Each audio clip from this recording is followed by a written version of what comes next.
ஹாய்ங்க. இன்றைக்கான வீடியோ நம்ம என்ன பார்க்க போகிறோம் அப்படின்னா, போஸ்ட் ஆஃபீஸில் ஹிந்தி கான்வர்சேஷன் எப்படி இருக்கும் அப்படின்றத பற்றி தாங்க இந்த வீடியோவில் பார்க்க போகிறோம். வாங்க வீடியோக்குள்ளார போகலாம். Topic name conversation at post office in Hindi to Tamil தாங்க.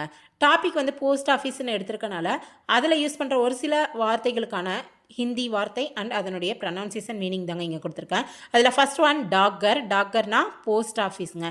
நெக்ஸ்ட்டு டாக் டிக்கெட் ஆர் மொஹர். டாக் டிக்கெட் ஆர் மொஹர்னா ஸ்டாம்ப் இருக்கு இல்லையா, அதுக்கு ஹிந்தியில் என்ன சொல்லுவாங்க, டாக் டிக்கெட் ஆர் மொஹர் அப்படின்னு சொல்கிறாங்கங்க. நெக்ஸ்ட்டு டாக்கியானா போஸ்ட்மேன். இப்போ ஃபஸ்ட்டு சென்டென்ஸ் பார்க்கலாம். முஜே ஏக் பார்சல் பேஜ்னா சாயே. எனக்கு ஒரு பார்சல் அனுப்பணும் அப்படின்னு கேட்குறாங்கங்க.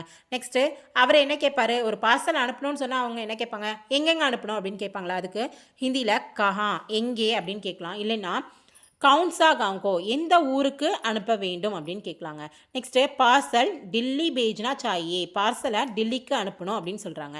Next யகு பார்சல்கா கித்னா வஜன் high. கித்னா வஜன்னா இந்த பார்சலோட வெயிட் எவ்வளோ இருக்குங்க அப்படின்னு கேட்போம் இல்லையா. ஸோ அது ஹிந்தியில் எப்படி கேட்கணும்னா யகு பார்சல்கா கித்னா வஜன் ஹை. இந்த பார்சலின் எடை எவ்வளவு உள்ளது. நெக்ஸ்ட்டு யகு பார்சல் பேஜ்னே கேலியே கித்னா பைசா ஹோயேங்கா. அதாவது இந்த பார்சல் அனுப்புறதுக்கு எவ்வளவு அமௌண்ட் ஆகும் அப்படின்னு கேட்குறாங்கங்க. நெக்ஸ்ட்டு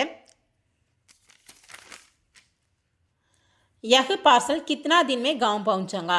இந்த பார்சல் எத்தனை நாளில் அந்த ஊருக்கு போய் சேரும் அப்படின்னு கேட்குறாங்கங்க. Next கியாமை டெலிவரிக்கா tracker பாவுங்க. இப்போ நம்ம ஒரு பொருளை வாங்குகிறோம் இல்லை ஒரு ஏதாவது ஒன்று அனுப்புகிறோம் அப்படின்னா இது வந்து கரெக்டாக அந்த இடத்துக்கு போய் சேருது அப்படின்னு நம்ம ட்ராக் பண்ணோம் இல்லையா, அந்த மாதிரி ட்ராக் பண்ண முடியுமா அப்படின்னு ஹிந்தியில் கேட்குறாங்கங்க. So கியாமை டெலிவரிக்கா tracker பாவுங்க. என்னால் இந்த டெலிவரியை ட்ராக் செய்ய முடியுமா அப்படின்னு கேட்குறாங்க.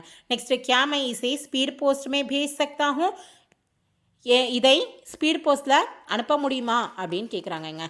ஸோ இது எல்லாமே வந்து நம்ம தமிழில் யூஸ் பண்ணுற ஒரு சில வார்த்தைகளுக்கான ஹிந்தி வார்த்தைகள் தாங்க. என்னுடைய வீடியோஸ் எல்லாம் உங்களுக்கு யூஸ்ஃபுல்லாக இருக்குது, பிடிச்சிருக்கு அப்படின்னு நினச்சிங்கன்னா என்னுடைய வீடியோஸ்க்கு மறக்காமல் லைக், ஷேர் அண்டு சப்ஸ்கிரைப் பண்ணுங்கள். தேங்க்யூ.